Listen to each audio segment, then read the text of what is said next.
profesor Javier Garín. Buenas noches, Marilina Juárez. Bueno, buenas noches también a nuestros oyentes y a Pablo, nuestro operador, que es un genio total. Estamos esperando al doctor Alberto Letieri, que, bueno, tuvo un problemita con su auto y está, bueno, con problemas para llegar, así que vamos a comenzar nosotros hablando de el conflicto de Malvinas. Justo mañana se conmemora una nueva fecha de este trágico suceso para la historia argentina, así que vamos a recordar con un gran cariño a nuestros héroes, a nuestros excombatientes que la verdad que dieron la vida por la patria, así que les mandamos un saludo muy cordial. Les recordamos a nuestros oyentes que estamos transmitiendo en vivo por Facebook, www.radiosonica.com.ar, Sónica Más, y también se pueden comunicar por teléfono al 4371-4740. Vamos a llamar, va a salir al aire un excombatiente que nos va a hablar de sus experiencias en la isla, en esta guerra tan trágica para la historia argentina. Bueno, vamos a hacer, antes que hablemos con él, vamos a hacer un raconto de lo sucedido. Siempre que se estudian guerras, lo más importante es hablar de las causas, del contexto histórico y de las consecuencias que trajo, ¿no? En cuanto a las causas, bueno, puntualmente fue una muy chiquita que fue, digamos, el hecho que desencadenó el conflicto. Pero las causas profundas fueron mucho más atrás, como todo en la historia, ¿verdad? Este suceso pequeño fue, digamos, el desembarco de una nave que iba a las Islas Georgias a sacar chatarra que había quedado de una estación ballenera que había en estas islas. Y este barco, bueno, lleva marinos argentinos que van a izar una bandera, y eso va a ser el principio, digamos, van a izar una bandera en las Islas Georgias, y eso va a ser el principio, digamos, del conflicto entre el Imperio Británico y la Argentina. Sí. O una excusa, digamos, o una excusa porque también. En realidad, hoy sabemos por algunos testimonios que ya había unos planes. Sí. El plan ya estaba. Plan para la recuperación de las Malvinas por parte de algunos de los integrantes de la Junta Militar que gobernaba en esos momentos la Argentina, violando el Estado de Derecho, digamos. Sí. Una dictadura que en ese momento estaba en total decadencia y con serios problemas de gobernabilidad, y aparentemente todo eso precipitó que se pusiera en acción este plan con la idea de ocupar las Islas Malvinas, pensando que Inglaterra no iba a responder o que no le interesaba demasiado, que Estados Unidos iba a mantener al margen del conflicto porque estaba el TIAR, el Tratado Interamericano de Asistencia Recíproca, por el cual supuestamente tendría que haber ayudado a la Argentina, pero bueno, sabemos que Estados Unidos e Inglaterra son una unidad. Parece que los militares en ese momento no lo sabían, y de hecho Estados Unidos no participó en la guerra, pero le envió todo tipo de logística en materia de información, compartiendo información con Inglaterra. Y bueno, lo que creían que no iba a haber una respuesta, hubo una respuesta inglesa, y eso condujo a un conflicto bélico que ha marcado los últimos años de la Argentina. Y es que aparte, perdón, Garín, los militares pensaban ingenuamente que los Estados Unidos no iban a reaccionar porque, claro, iban a estar agradecidos de que muchos militares argentinos se fueron a formar a Centroamérica para contra la guerrilla, ¿no? En una estrategia de la guerrilla, Guerra Fría, de guerra contrarrevolucionaria. Ingenuamente, o cría cuervos que te comerán los ojos, ¿no? Como dicen los viejos. No confiar nunca en ningún imperio, porque no sé si fue ingenuamente o bueno. Bueno, algunos sostienen incluso que Estados Unidos habría dado un guiño porque en realidad querían que se produjera este conflicto para que terminar con la de alguna manera con la reclamación argentina, si se perdía es decir, la reclamación iba a continuar, pero en los hechos las islas iban a quedar con una posición consolidada por parte de Inglaterra después de haber ganado una guerra. Exacto. Algunos sostienen esto. Sí. Vamos a ver qué es lo que hay de verdad. Pero tenemos a un excombatiente en línea, Daniel Sarti. Le vamos a dar la bienvenida y vamos a hablar con él sobre cómo fue su experiencia. ¿Nos escuchás, Daniel? ¿Qué tal? Buenas noches, ¿cómo están? Saludos a toda la mesa. Bueno, buenas noches. La verdad que es un honor que estés con nosotros y te saludamos en este día tan especial, ¿no? Bueno, muy gentil y gracias, por este espacio para poder transmitir un poco lo que hemos vivido y lo que continúa después en la posguerra, ¿no? ¿Podés contarnos un poco cómo fue tu vivencia, cómo cómo es que fuiste convocado? Sí, yo hice el servicio militar en el año 1981 en el Regimiento 3 que estaba en la Tablada en aquel momento. Uh-huh. Hoy se encuentra en la localidad de Pigüé, en sí. partido de la provincia de Buenos Aires.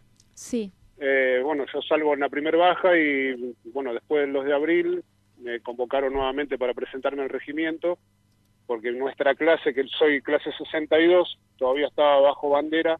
Uh-huh. Y todo nuestro regimiento se trasladaba a Malvinas, entonces tuve que reincorporarme. O sea, vos ya habías cumplido el servicio en ese momento. ¿Qué edad tenías, perdóname? Yo tenía 19 años cuando fui a Malvinas y cumplí los 20 allá. Ah, perfecto. Pues justo cumplo en abril y justo mi fecha de cumpleaños cayó allá, cumplí los 20 años allá. Perfecto. ¿Y entonces? Entonces yo era, tirador de ametralladora 12,7, lo que se llama sección exploraciones, y estuvimos en lo que fue la primera línea de defensa de Puerto Argentino, uh-huh. en la bahía de Sapperhill, abajo de lo que sería el Monte Dos Hermanas. Uh-huh. Ubicamos nuestras posiciones, tuvimos un primer intento de desembarco el día 1 de mayo en las zonas de la madrugada. Uh-huh. A ver, pero antes de eso, o sea, te sí. trasladás allá y, sí. Montan las defensas. ¿Cómo fue la organización? Sí, la organización fue, nosotros llegamos allá un 11 de abril. Sí. En definitiva, lo que se hizo fue preparar las posiciones de combate, uh-huh. Y estar a la espera a ver qué era lo que podía llegar a suceder. Un poco era lo que también hablaban en la mesa, de que tal vez Argentina no esperaba una reacción de parte de Gran Bretaña. Claro. Uh-huh. Pero también, yo creo que de alguna manera se suponía que ellos de brazos cruzados no se iban a quedar. No. De hecho, clase 63, que son los chicos que tenían 18 años, fueron los menos que fueron, porque esa clase recién estaba incorporada. Claro. Uh-huh. Claro. En realidad la mayoría éramos todos ya una clase más vieja, digamos, un año más. Tenían más instrucción militar. Exacto. Yo no quiero hacer apología, obviamente, ni de la guerra, ni tampoco mucho menos avalar un gobierno de facto como el que existió. Uh-huh. Pero yo reconozco que en el caso nuestro, nosotros teníamos un poco más de preparación, cosa que yo en el año 81 no entendía por qué teníamos tanta instrucción, cuando lo que se sabía era que en la colimba se hacía un poco de instrucción y después era nada, estar en el regimiento hasta que a uno le tocara la baja. ¿Vos advertiste eso, que les daban una instrucción superior a la Sí, esto lo puede habitual. aseverar cualquier compañero de mi regimiento, como de toda la 10ª brigada, que fue la brigada completa, que fue la que fue a Malvinas, ¿no? Con esto podemos inferir que había un plan bastante previo, ¿no? Si no supiéramos que realmente había un plan, es evidente con lo que estás indicando. Sí, exacto. Yo obviamente después de uno en la adultez va tratando de entender, porque en mi caso yo con mi juventud siempre fui una persona pacífica que no aceptaba el tema de la guerra, uh-huh. Ya por cosas que venían sucediendo en el país antiguamente. Uh-huh. Una de las cosas que a mí, digamos, me rescató, me benefició un poco mentalmente fue el hecho de entender o de leer la historia de nuestro país como para poder tratar de entender por qué a mí me tocó participar de una guerra cuando no era lo que yo estaba de acuerdo. Uh-huh. Y hoy desde ese lado puedo decir que tanto yo como muchos fuimos elegidos como en otras epopeyas que ha tenido nuestro país, hace tantos años atrás, porque bueno, lo que Argentina intentaba era recuperar Malvinas de forma incruenta, que fue como se produjo el 2 de abril. De hecho, nosotros, o sea, el país sufre 3 bajas ese día, que el capitán Giaquino fue el primero. ¿Cómo se producen esas bajas? Esas bajas se producen porque, sí, por ejemplo, la gente del desembarco que recupera Malvinas, la orden era que tenía que ser incruento, sin producir daños en la población, y tampoco sin disparar un solo tiro, digamos. Y a las 10 de la mañana tenían que lograr la rendición de la gobernación inglesa en Malvinas. Se vencía ese plazo de horario y después venía el grueso de las tropas, y para evitar, obviamente, el objetivo era que antes de las 10 de la mañana se lograra la rendición. Y como no se rendían y tenían la gobernación rodeada, Giaquino patea la puerta, entra y de abajo del escritorio le disparan y lo hieren mortalmente. A él, a otro suboficial y a un enfermero. ¿A un hombre desarmado? No, estaban armados, pero no tenían orden de disparar y no dispararon. Que yo muchas veces trato de enaltecer esto, ¿no? O sea, cumplieron su orden hasta entregar la vida por nuestra patria, y lo hicieron. Entonces, la cuestión era de espera y de que... Y después de ese incidente se rinde la gobernación. Claro, se rinde la gobernación, ahí después llega el grueso de la tropa, las imágenes que todos conocemos con los soldados rendidos, los soldados ingleses rendidos, y a partir del otro día ya empiezan a llegar las tropas, como nosotros llegamos el 11 de abril, para sucesivos desembarcos de defensa. Claro, exacto. Daniel, ¿vos tenías esperanza de poder ganar este conflicto? ¿Cómo era tu sensación? En un momento sí. A ver, contanos. Créanmelo, porque, a ver, uno cuando está en una situación como esta, cuando vos ves que empiezan, que un amigo pierde un brazo, que hay un herido al lado tuyo, ni hablar después cuando cae alguno herido mortalmente, sentís de que ya estás, como se dice vulgarmente, por ahí jugado, y de que estás por una causa donde ya... alguien perdió la vida. Claro, alguien perdió la vida, entonces era como que, bueno, de alguna manera nosotros sabíamos que estábamos peleando por lo nuestro y por nuestro suelo. Más que nada por lo que era... los estudios desde chico, uno veía en las aulas, los mapas de las Islas Malvinas, en todas las aulas de las escuelas. Nosotros crecimos sabiendo que lo que eran las Malvinas, por ejemplo. Entonces, en un momento yo pensé que sí, que se podía... Que se podía lograr. Que se podía lograr. De hecho, bueno, como les decía antes, todo y sin favoritismo de lado, el hecho de leer mucho, haber leído mucho, los propios ingleses reconocen de que estuvieron a 10 días de tener que regresar a Inglaterra, y ellos perdían la guerra, digamos, por decirlo formalmente como es, ¿no? No podían sostener más ellos tampoco sus cuestiones de logística y un montón de otras cosas. Claro, ellos sufrieron muchos daños de los buques que ellos no esperaban. Estaban muy lejos también para reabastecerse, que eso es algo que le dio esperanzas digamos, Exactamente. A las fuerzas armadas. Sí, era muy remoto, tenían que pasar por la isla, ¿cómo era? Ascensión, correcto. Claro, tenían que volver, digamos, hasta la isla Ascensión, y cosa que ya obviamente para ellos era imposible. En medio del Atlántico quedaba esa medio isla. del Atlántico. Es lo más es una isla pero remotísima. Muy remota, y bueno, obviamente que yo creo que fueron también hechos políticos que se sucedieron en el medio, o ya cuando estábamos cercanos a los finales del conflicto, lo que lograron de que, bueno, tampoco Argentina se rindió, que esto es lo que muchas veces se informa mal. A ver, contanos eso, Daniel. Bueno, Argentina lo que firma el 14 de junio, después de las 12:30 del mediodía, fue un alto al fuego, que era un cese de hostilidades, donde no era vinculante esa rendición, por decirlo de alguna manera, con el reclamo de soberanía de nuestro país sobre las Islas Malvinas. Correcto. De hecho, la guerra finaliza como 7 u 8 años después con un tratado que se firmó, que ahora no lo recuerdo, estoy tratando de hacer memoria, pero no me viene a la mente ahora, y ahí sí se le da como punto final a la guerra de Malvinas. Sí, fue en la época, si mal no recuerdo, en la época de Menem. De Menem, correcto. Cuando Menem reanuda las relaciones comerciales con Inglaterra. Sí, se hace como un acuerdo en el cual se establece lo que se llamó en ese momento un paraguas, es decir, que se podía discutir de todo menos de la soberanía. Exacto. Eso fue la solución que encontraron en los años 90. Fue la solución que encontraron en esos años, que obviamente algunos, bueno, la llevaron a cabo y otros no. Después tuvimos otros gobiernos que han reclamado nuestra soberanía y la siguieron reclamando más allá de que se haya acordado eso. Y también tenemos, porque hay que decirlo, gobiernos como este de que de soberanía no hablan, porque es una imposición del imperio de que no se hable de soberanía y ellos lo aceptan y no lo hablan. Sí, de hecho, Malcorra nunca habló de soberanía en sus exposiciones. Cosa que echa por tierra todo el sacrificio de los 632 caídos que quedaron en Malvinas custodiando lo que es nuestro territorio, porque hay que decirlo, es así.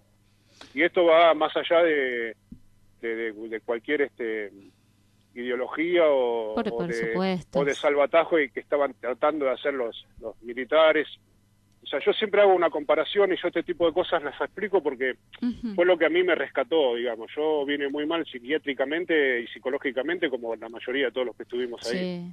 El estrés es permanente. Nosotros llegábamos a recibir bombardeos en Malvinas, se tiraban 1000 bombas por hora, desde los barcos, desde los aviones, o sea... ¿Vos estabas en una trinchera? Sí, nosotros teníamos trinchera con posiciones de las ametralladoras y después teníamos un pequeño bivac que se le llama de las carpas para poder dormir cuando se pudiera en las carpas, pero obviamente después que se desencadenan los combates se dormía o bueno, se dormitaba en la trinchera más que en otro lugar. Quiero pensar que el frío sería algo sumamente como insoportable. Dicen que es un clima tremendamente hostil el de Malvinas. Es muy hostil.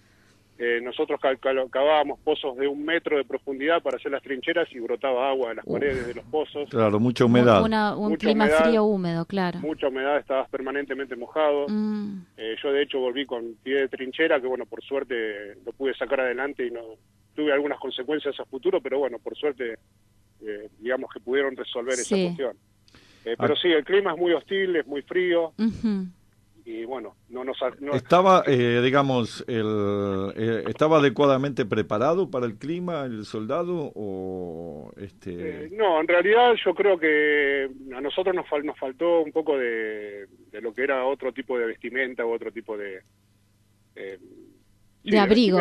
De abrigo como para poder sostenerlo, ¿no? O sea, sí, teníamos una campera de abrigo, teníamos calzoncillo largo y después una bombacha de combate como la que se usa acá, por ahí en los inviernos de acá. Claro. Pero para los inviernos de allá, obviamente no era lo mejor. Un par de... comento algunas cositas que nos están llegando. Bueno, Viviana Mónica Muniz nos manda un saludo. También María Rosa Maffesoni, que siempre escucha el programa. Soledad Benítez dice, fueron, son y serán argentinas. Nuestra patria aún está en deuda con ellos. Siempre se dice que la cantidad de veteranos que sufrieron la posguerra y que en muchos casos los condujo al suicidio fue muy elevada en proporción a las bajas que hubo en la guerra. No sé si esto es así. Sí, es así. Yo primero, bueno, quiero agradecer los saludos y yo sé que la sociedad argentina está siempre con nosotros, y la gente siempre apoyó la causa, pero bueno, lo que vos mencionás es real. Lamentablemente nosotros por un digamos, una desatención de parte del Estado, los militares primero, los que continuaron después, lo denominamos como abandono de personas, y ahí es donde se produce la mayor cantidad de suicidios, y llegamos a contabilizar lamentablemente más suicidados acá en el continente que los caídos en Malvinas. Ajá, ¿tenés vos cifras así que...? La cifra exacta no la tengo en este momento, pero se habla cerca de 1000 personas, 1000 veteranos de guerra que han tomado la trágica decisión del suicidio porque encontraron su paz a través de eso. Es que aparte cuando ustedes llegaron también habrá sido terrible el olvido de la sociedad o la invisibilización de parte de sus autoridades también, porque tengo entendido que los escondían como si fuera una vergüenza, ¿no? Nosotros, por ejemplo, llegamos un 19 de junio a la ciudad de Puerto Madryn. Sí. Llegamos de día, nosotros volvimos prisioneros en el Canberra, éramos casi 3000 soldados. Sí. En el Canberra, sí. En el Canberra. Bueno, la ciudad de Puerto Madryn, desoyendo obviamente las órdenes militares, de los vallados, de que no se podían acercar a los camiones, se acercaron. Fue el día que históricamente Madryn se quedó sin pan, porque nos acercaban, bueno, pan, lo que tenían a mano para darle para a los soldados. ayudarlos. Sí. Sí, nos brindaban todo su cariño, todo su afecto de la manera que podían, y obviamente uno totalmente agradecido, y en ese momento uno sintió de que no había hecho las cosas tan mal. Pero lo que sucedió todo lo contrario cuando llegamos a Buenos Aires. O sea, nosotros llegamos a la base aérea de Palomar. Yo llegué el domingo 20 de junio, Día de la Bandera, Día del Padre, a las 2:30 de la madrugada, donde nadie sabía nada, Sí. salvo un grupo, porque un compañero mío pudo solicitar un teléfono y se metió en una casa y le habló a la madre habló con quien es mi esposa hoy, que en aquel momento era mi novia, y así se comunicaron, y serían 50 personas en la base aérea de Palomar. Pero el objetivo era de ahí llevarnos en micro, que fue lo que hicieron, a Campo de Mayo, tenernos 2-3 días ahí, darnos ropa nueva, alimentarnos un poco, después llevarnos al regimiento, y ahí sí darnos una semana para después tener la baja definitiva, ¿no? Bien. O sea que sí, nos trajeron ocultados, nos trajeron de noche, como si fuéramos...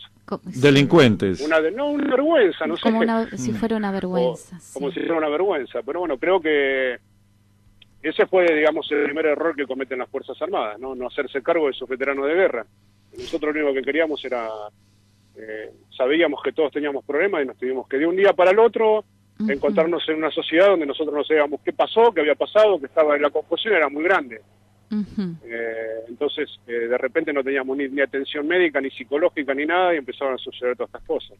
Fueron llamados de atención que nadie tuvo en cuenta. Yo siempre digo, por ejemplo, un veterano de guerra que un 2 de abril en el monumento a la bandera en Rosario subió arriba del monumento, se envolvió con una bandera y se tiró para abajo. Y nunca nadie fue, digamos, estuvo atento a esas cuestiones, ¿no? Claro. Y hoy, sí. Y ya, en relación a eso que estabas por comentar, ¿cómo es que hoy, digamos, qué actividades, qué cosas hacen para mantener viva la memoria? Sé que ahora están justamente en medio de estas actividades, ¿no?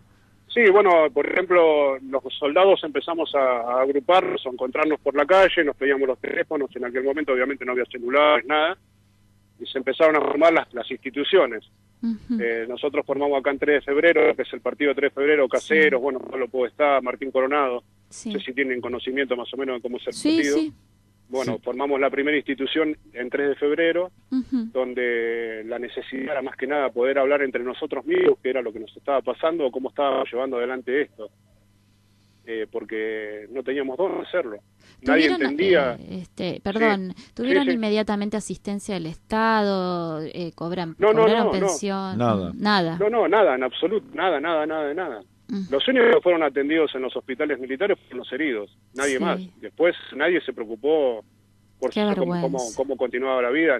Qué vergüenza. O sea, ni laboralmente, ni tampoco salud, que es lo más importante, ¿no? Y frente a eso es que ustedes se comienzan a organizar y a contactarse entre ustedes, como para tratar de ver qué hacían. Exacto, y hoy, bueno, podemos decir que, bueno, después vino muchos años de lucha, obviamente logramos el primer reconocimiento de Alfonsín, cuando él también fue el primer acto público que nos metió dentro de una bolsa de gatos donde metieron a todo lo que era la época militar, digamos, y la subversión y todo lo demás, también metieron en esa misma bolsa a los veteranos de guerra, y obviamente la gente fue como que hizo un olvido, digamos, ¿no? Todo esto para atrás no sirve, para adelante tenemos que construir. Me parece perfecto que construyamos nuestra democracia, pero se olvidaron de una parte importante. Nosotros fuimos a pelear por lo nuestro.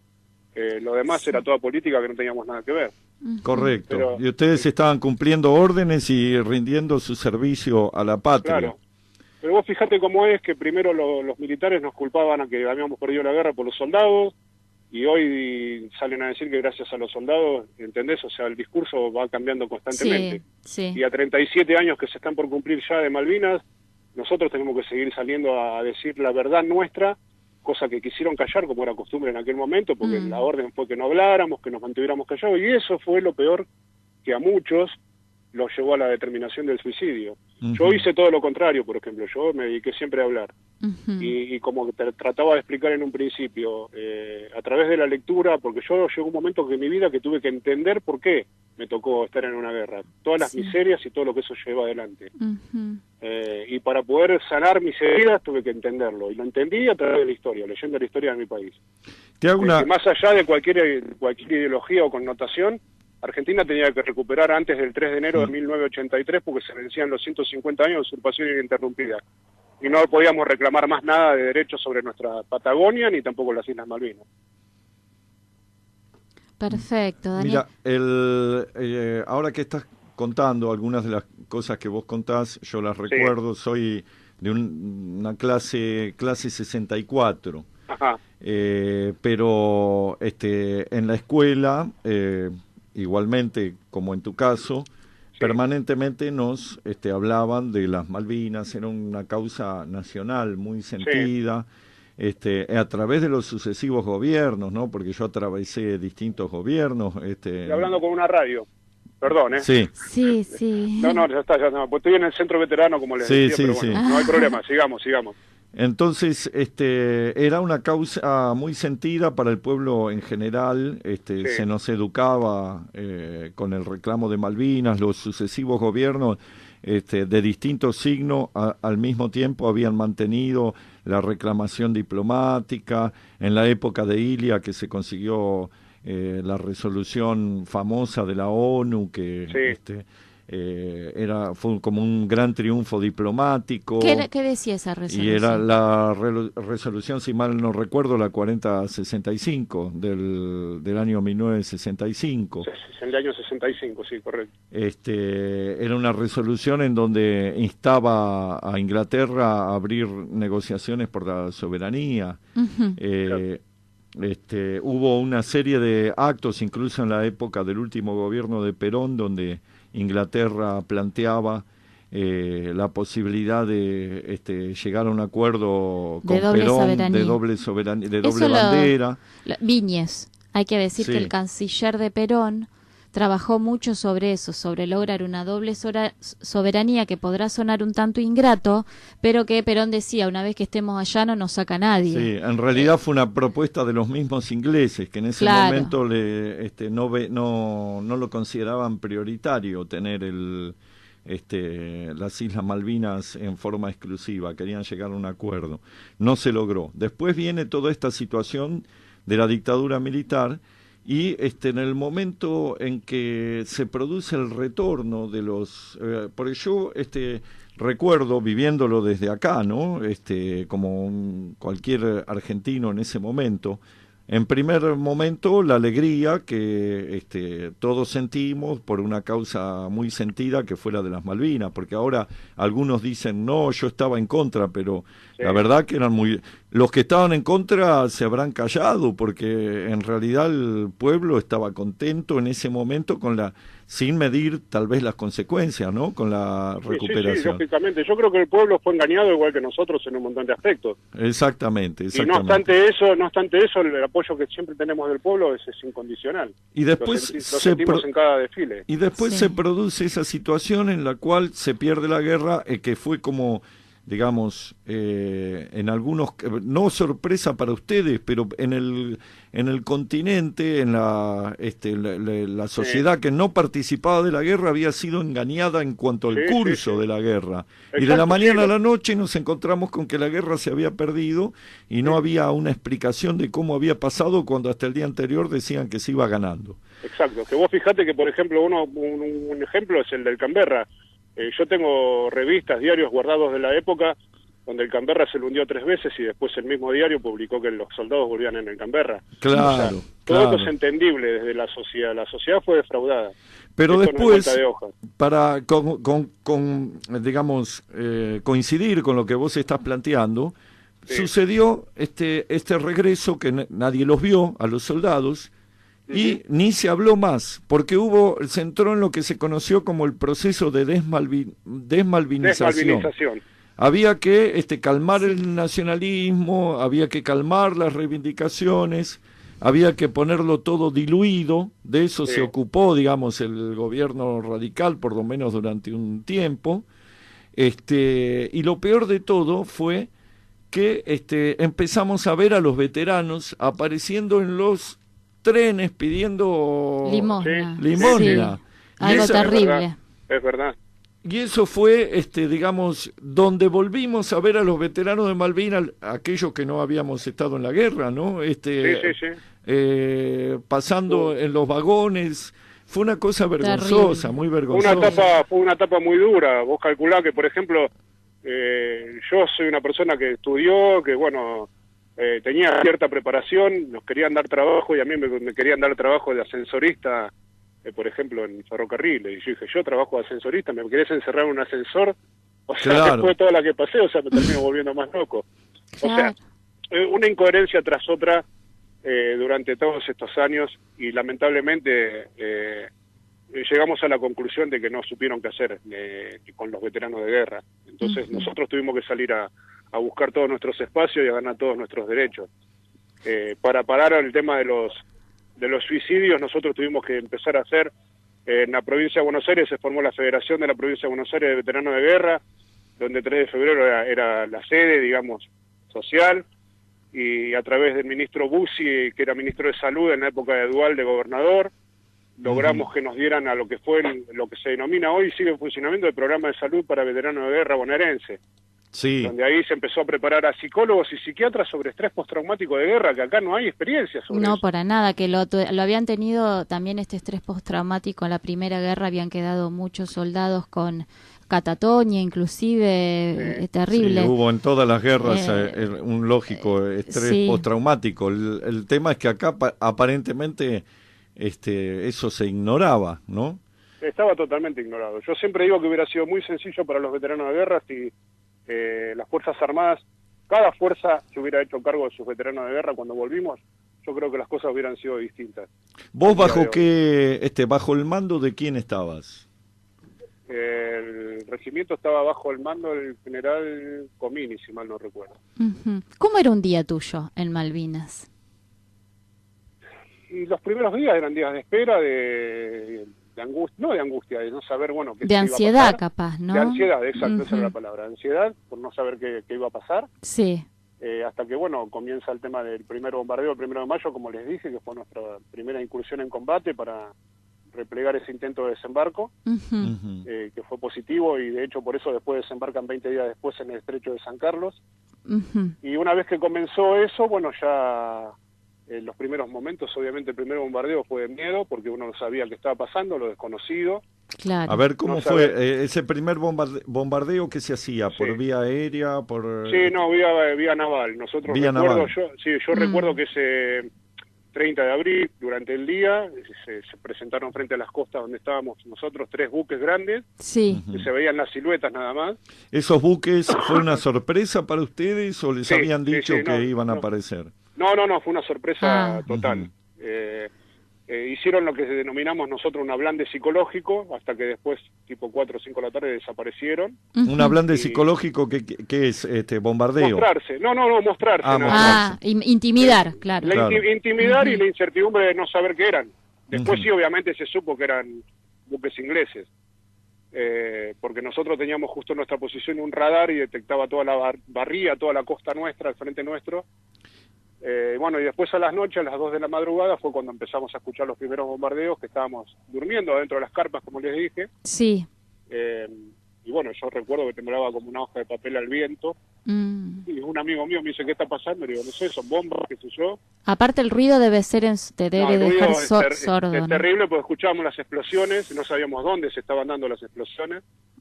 Y yo recuerdo que... Salieron, pará. salieron Sí. del... Sí, después salimos de ahí, fuimos a la posición, pero en este breve momento, digamos, de inicio Sí. de bombardeo, yo le digo a mi compañero Carlitos Balbuena, le digo, espera, escuchemos bien, le digo, pues yo recuerdo las películas que veía mi papá en mi casa, Sí. de por ahí de la Segunda Guerra Mundial o todo eso, Sí. y empecé a escuchar el silbido de las bombas cuando pasaban por arriba nuestro. Claro. Entonces yo digo, vos fíjate que pasa el silbido y después caen más adelante, digo, no nos están bombardeando a nosotros. Y de hecho ahí salimos del vivac, por orden ya del teniente primero que estaba a cargo nuestro, a ocupar las posiciones, y ahí vimos que estaban atacando lo que es el aeropuerto de Malvinas. De Puerto Argentino. Correcto. Sí, Que sí, la sí. idea era destruir la pista, que Sí, no sí, sí. pudieron lograrlo durante todo el conflicto. Sí, que yo eso lo vi en algunos documentales que estuve Exacto. viendo sobre Malvinas, que lo primero que querían ellos, digamos, destruir era el aeropuerto, porque era Exacto. un lugar estratégico. Más que nada porque también la Fuerza Aérea nuestra era Claro, era muy... la que nos abastecía a nosotros Exacto. con los Hércules, Bueno, y después, obviamente, en ese 1 de mayo, por ese bombardeo, cae el soldado Guillermo García, que es el primer caído de Malvinas y el primer caído del partido 3 de febrero. Mira vos. Coincidentemente es de nuestro partido. Y también hubo 8 bajas completas esa noche. Esa noche, bueno, ¿las bajas que fueron ahí en la zona del aeropuerto o fue donde estaba? No, después fue a la derecha de nuestra posición, donde yo estaba, el Monte Dos Hermanas, porque nosotros con el radar detectamos el desembarco, el intento de desembarco. A orden de nuestro jefe, con la gente del BIN 5 que estaba en el Monte Dos Hermanas, a orden de él, digamos, tiran bengalas sobre la costa, entonces es como que declaran, ven dónde están las posiciones de donde están tirando las bengalas. Y empiezan a disparar hacia ahí. Y disparan los bombardeos, digamos, apuntan ya sobre ese monte. Y ahí en el monte del BIN 5 hubo 8 bajas. Y en el intento de desembarco, cuando están por intentar subir al territorio, es donde empezamos nosotros a disparar sobre la costa, y ahí, bueno, ellos ven que es imposible que puedan desembarcar y regresan a la... ¿Vos tenías a tu cargo una ametralladora en ese momento? Sí, una ametralladora 12,7, una ametralladora de las grandes, que es tipo antiaérea, se ven mucho en las películas antiguas. ¿Y disparaban hacia una posición determinada? ¿Sabían dónde disparaban o era...? Era justo al frente nuestro, porque se veían... yo vi la pantalla del radar del desembarco y se veían, eran justo frente a las costas nuestras, porque a 4 kilómetros en línea recta hacia atrás nuestro estaba la gobernación. Era como terminar muy rápido con la guerra si se podía recuperar, claro, volver a invadir en ese momento Malvinas, ¿no? El momento, Daniel, cuando termina el conflicto, ¿cómo fueron tratados ustedes por los ingleses? No, excelente. Muy bien, muy bien. Nada que decir. Perfecto. Y volviendo a después de ese momento de, no sé, discúlpame si por ahí te resulta molesto contarlo, no sé. No, hoy puedo hablar por lo que les decía antes. Claro, o sea, estoy tranquilo con mi conciencia y pude sanar un montón de cuestiones. Después de ese momento, acá dice Mónica Viviana Muniz, dice, es un relato auténtico y muy doloroso, mis respetos a los soldados de Malvinas. Soledad dice, sí, es muy emotivo. María Angélica Rodríguez dice, feliz de encontrar el programa en este horario, porque cambiamos el horario. Dice, Malvinas, excelente tema. Y bueno, la solidaridad que nos van transmitiendo distintos oyentes por lo que estás contando. Muchas gracias a todos ellos, y mi más sincero agradecimiento. Y entonces, volviendo, después de ese primer, digamos, enfrentamiento, por llamarlo de alguna manera, ¿la situación fue en escalada o cómo fue? Sí, nosotros digamos que nuestras posiciones ya no, porque, a ver, cómo poder graficarlo para que lo entiendan, ¿no? O sea, nosotros mirando al mar, después ellos se fueron a San Carlos hacia la derecha, digamos, y vienen, una vez que suben en San Carlos, vienen avanzando sobre la ladera de derecha nuestra, y ahí se producen los combates de Monte London, de Monte Ken, Monte Dos Hermanas. ¿Qué fecha fue eso? ¿Recordás? Eso fue después del 20 de mayo, no recuerdo bien las fechas de cada combate, no las recuerdo bien. Entonces nosotros quedamos como últimos en la posición. Correcto. Que volvemos a entrar en combate lo que se llamó los días de máxima resistencia, que fue el 12, 13 y 14 de junio. Durante la noche, los peores combates se dieron durante la noche. 13 y 14 de junio, por ejemplo, todo el día 13 y la noche del 13 fue extenso, porque bueno, ellos iban obteniendo la rendición de otros puestos que estaban más adelantados, ¿no? Claro, hasta que llegaron a donde estaban ustedes, digamos. Claro, exacto.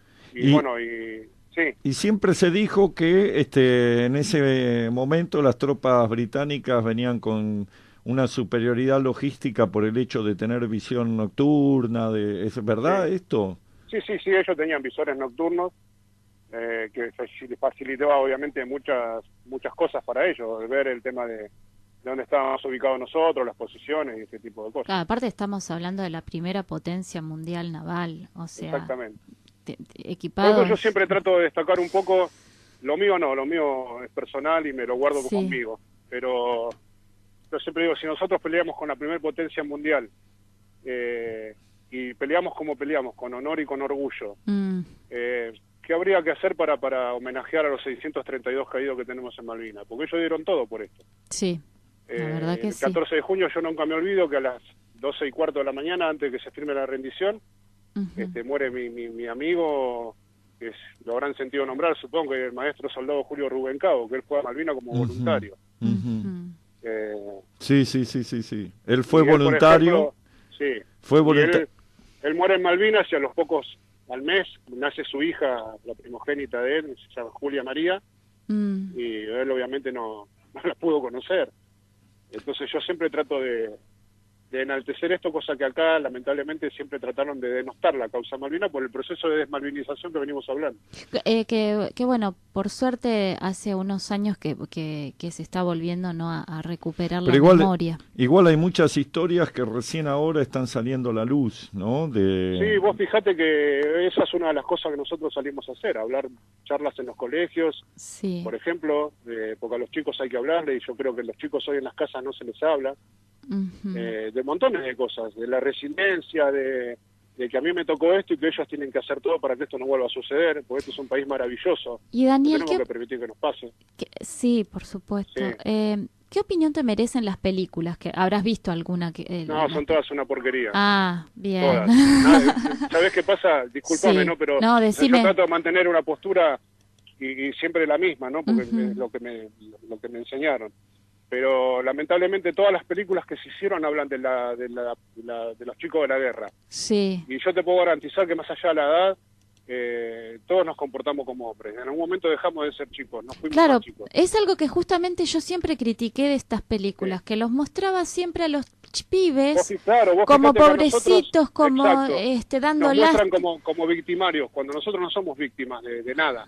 ¿Entendés? Claro. Y esto es lo que yo digo, los soldados ingleses nos respetan más que los propios que tenemos acá. Y ayer salió un artículo en Clarín donde habla... Ayer salió el artículo en Clarín que dice la Jeffrey Cardoso. No tiene la magnitud, exacto, no tiene la magnitud de lo que pelearon los soldados. Sí, impresionante. Y ellos, es más, yo tuve la suerte, no sé qué, después de la rendición de estar frente a frente con Jeremy Moore, y yo vi que ese tipo, el que era jefe de los paracaidistas británicos, y el tipo se le caían las lágrimas y dijo, ellos peleaban por dinero, nosotros peleábamos por nuestra patria.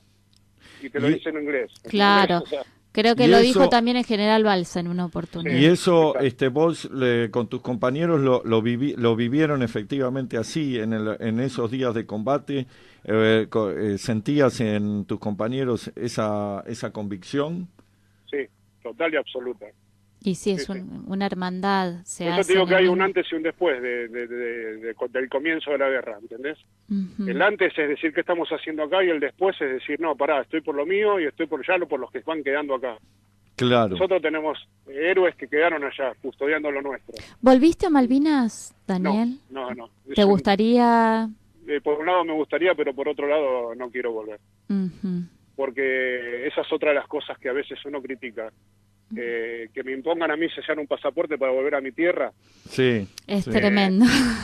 Sí, y aparte yo siento que estoy defraudando la memoria de mis hermanos que quedaron allá. ¿Y qué pensás de...? Perdóname que me emociono, pero... No, pero llega un momento que, viste... Por favor. Estas cosas pegan. Sí.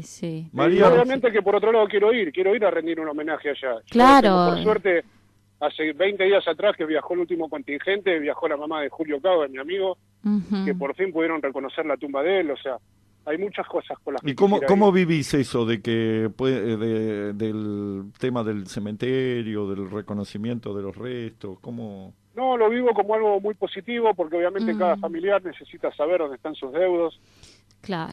A pesar de que, bueno, por ejemplo, muchos dijeron, bueno, yo elegí una tumba y era lo mismo, que fuera uno, que fuera el otro. Claro. O sea, hay diversos conceptos. Acá dice María Rosa Mafesoni, dice, mi recuerdo a Juan Tevez, es combatiente vecino de Don Torcuato, a mi querido amigo José, uno de los grandes pilotos de nuestra flota de aviones, un gran piloto de la localidad de Junín. Cuánta tristeza he visto y conocido de algunos excombatientes. Mi amor y mi orgullo para ellos. Muchas gracias. Bueno, la verdad que fue... Es muy todo lo que vos estás contando es muy emotivo. No quiero abusar de la emotividad, pero no sé si no les molesta, acá nos mandan un poema que escribió José Pedroni sobre las Malvinas. Ajá. Y dice así: tiene las alas salpicadas de islotes, es nuestra bella del mar. La patria la contempla desde la costa madre, con un dolor que no se va. Tiene las alas llenas de lunares, lobo roquero es su guardián. La patria la contempla, es un ángel sin sueño, la patria junto al mar. Tiene el pecho de ave sobre la onda helada, ave caída es su igual. El agua se levanta entre sus alas, quiere y no puede volar. El pingüino la vela, la gaviota la trae, le trae cartas de libertad. Ella tiene los ojos en sus canales fríos, ella está triste de esperar, como a mujer robada le quitaron el nombre. Lo arrojaron al mar, le dieron otro para que olvidara, que ella no sabe pronunciar. El viento es suyo, sola no quiere más, sabe que un día volverá su hombre con la bandera y el cantar. Cautiva está y callada, ella es la prisionera que no pide ni da. Su correo de amor es el ave que migra, la nieve que cae es su reloj de sal. Hasta que el barco patrio no ancle entre sus alas, ella se llama Soledad. Lindo. Muy lindo, Muy ¿eh? lindo, muy lindo. Muy Muy emotivo. lindo poema. ¿Cuál es la situación, cuál es tu situación hoy, Daniel, con bueno, en cuanto a la asistencia del Estado? Mi situación hoy, nada, yo me recluí, digamos, por decirlo de alguna manera. Ujú, Cuando volví, yo tenía mi trabajo y trabajé mucho ujú, para no pensar. ujú, Pude formar mi familia, pude desarrollarme. Yo soy un agradecido de la vida y hoy un agradecido de haber combatido por Malvinas, por los hermanos que tengo. De hecho, estamos ahora compartiendo la vigilia y bueno, ujú, después dentro de un rato rendiremos nuestro homenaje. ujú, Yo me siento en paz conmigo, me siento bien, tuve mucho apoyo familiar, mucha contención familiar, que eso fue lo primero que me ayudó. Y bueno, después, nada, tenemos las cosas que a veces con las que nos enfrentamos, que tenemos que seguir después de 37 años saliendo a decir que esto no es así o esto no fue así. Pero bueno, creo que es lo que nos tocó. Hoy es una pelea por la memoria, por digamos, la memoria, y exacto, por por el no olvido, por el no más que olvido. nada. Entonces, nada, lo sigo haciendo pues mi compromiso de vida. Yo tomé un compromiso cuando dejé las islas, fue el único suelo que besé antes de volver. ujú. Perdón. Sí, sí, está bien. Entendemos la emoción, ¿no? Porque Y por debe mis ser. amigos me comprometí a hablar. Y no me Ujú, molesta hablar, al contrario, porque lo hago por enaltecer la memoria de ellos. Porque tenemos que crecer como país y como sociedad nosotros para darnos cuenta de verdad lo que tenemos. ujú. Y muchas veces parece que eso no se tiene en cuenta. Así que bueno, nada, qué sé yo. Hoy es una fecha muy especial, ¿viste? Se juegan Ujú. muchas cosas, aparecen muchas cosas en la cabeza, pero bueno, Recuerdos, ¿no? recuerdos. Debe ser Y duro. cuando vos hablás, por ejemplo, en las escuelas con los chicos que no saben, ¿no? Porque no Sí, se les haya hablado, porque se produjo todo esto que sí. estamos hablando, ¿no? De ocultamiento. Y cuando vos les vas a contar, ¿cómo reaccionan los chicos? No, los chicos es una manera impresionante. Vos sabés que al principio por ahí hay chicos que están como que no quieren escuchar y después se logra, me lo dice cada directivo donde voy o cada profesor, que se logra un silencio donde ellos no logran ellos como profesores lograr la atención que logramos cuando vamos a dar charlas nosotros. Y no le hablamos de la guerra nosotros. Yo le hablo de la historia, de por qué se recuperó Malvinas, Sí. de que era una necesidad de nuestro país hacerlo, y de Ujú. cuáles serían las consecuencias si no se recuperan antes de los otros próximos 150 años, ¿no? Y que para mí ya faltan 113. Claro. Sí, eso es una realidad. Así por eso nos tocó a nosotros y bueno, ojalá nunca vuelva a suceder en nuestro país. Es más, yo soy una persona de convicciones muy fuertes y un poco la pregunta que me hacías de volver a Malvinas, Sí. yo sueño que voy a volver con mi bandera argentina. Mm, Por eso tal vez tampoco quiera ir. claro. Pero bueno, no sé, por ahí, viste, el día de mañana me agarra de ir y querer cerrar una etapa e ir, qué sé yo. Claro. Lo que Sí. pasa que no sé si me puedo llegar a bancar alguna hostilidad todavía y no creo poder ir. Y no es fácil, ¿no? Y, No es fácil. y en ese periodo que vos estuviste con estrés postraumático, o sea, ¿cómo se manifestaba eso? ¿Qué era lo que te pasaba? No sé si querés hablar de eso o no. Sí, mira, el estrés postraumático sigue sucediendo inclusive hoy, o sea, de repente tenés sueños que después nos recordás, o uno lo sabe por quien tiene al lado que le cuenta. Los primeros tiempos era no poder escuchar un fuego artificial para la fiesta, por ejemplo. Claro. O un avión pasando cerca. Los flashbacks que le llaman, que son las imágenes que aparecen porque sí, que uno no las piensa, aparecen. Repentinamente, sí. Repentinamente. Pero bueno, gracias a la terapia, al hablar y el entender... y el poder hablar con tus compañeros también, ¿no? De mis compañeros, sí, por eso se forman las instituciones, para poder hablar entre nosotros. ¿Dónde están haciendo, la vigilia? Nosotros ahora estamos en el Centro de Veteranos de Guerra, acá de 3 de febrero, en la localidad de Pablo Podestá. Seremos unos 30, 40. Y bueno, esperando las 12 para izar nuestra bandera, cantar el himno y empezar a rendir nuestros homenajes. ¿Y qué le decís como mensaje final, digamos, a lo que también puede ser para nuestros oyentes, a los chicos cuando vas a una escuela y después de haberles contado y de haberles explicado lo que es la causa Malvinas? ¿Qué mensaje le transmitís? El mensaje que transmito es que crean en nuestro país, primero que nada, que crean en nuestros símbolos patrios, que hay muchos ejemplos de heroísmo, no de ahora, sino de antes, de Malvinas también, de que somos un país que podemos estar como todos, como nadie se puede llegar a imaginar, porque hasta ahora no lo vemos por ahí, y que todo lo tienen a través de... Yo brego mucho por el estudio y por el conocimiento, que fue lo que, como les decía antes, a mí me ayudó a entender esto. Que ninguno puede saber el día de mañana cuál es el punto o el lugar de decisión que pueda ocupar en nuestro país y tener en claro por lo que peleamos y por lo que tenemos que seguir peleando. El objetivo acá no es solamente las Islas Malvinas, acá el objetivo es mucho más grande y bueno, sí, la patria misma. La patria misma, ¿no? La patria misma, la Patagonia completa. Claro. Entonces, bueno, acá nos están mandando muchos mensajes de mucha emoción los oyentes, sí, de mucho cariño a los soldados y a los familiares.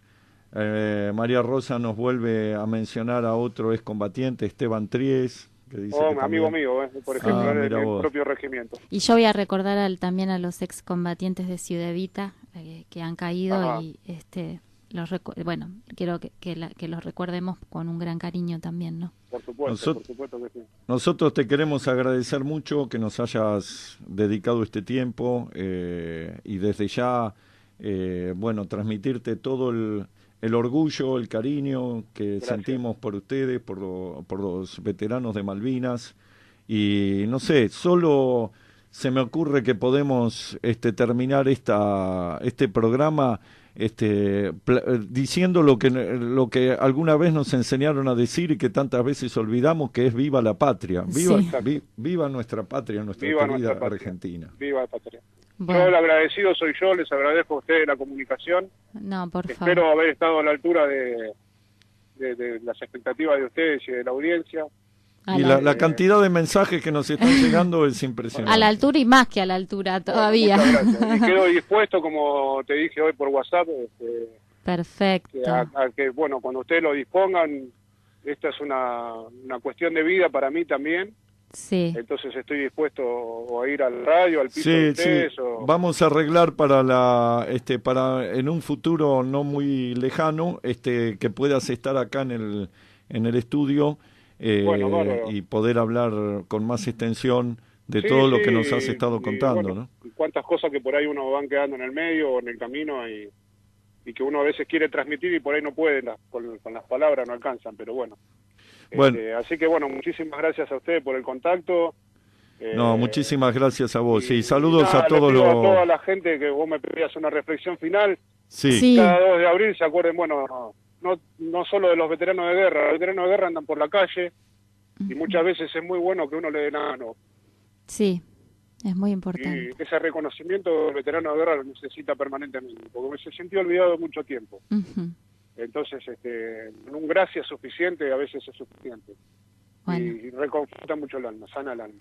Así que muchas gracias a todos. No, gracias a vos. Gracias a vos y a todos los héroes de Malvinas. Gracias. Un gran abrazo cariño. grande a toda la audiencia, a todos ustedes. Gracias, muchas gracias, Daniel. Qué emocionante, ¿no? El testimonio. Un honor tenerlo. Y bueno, su testimonio fue realmente muy movilizante. Todos los que nos están mandando mensajes se han emocionado mucho. Y la verdad que ha sido muy... Yo nunca había escuchado palabras así, digamos, tan sentidas, ¿no? De algún excombatiente. Así que bueno, es un honor haberlo tenido entre nosotros. Bueno,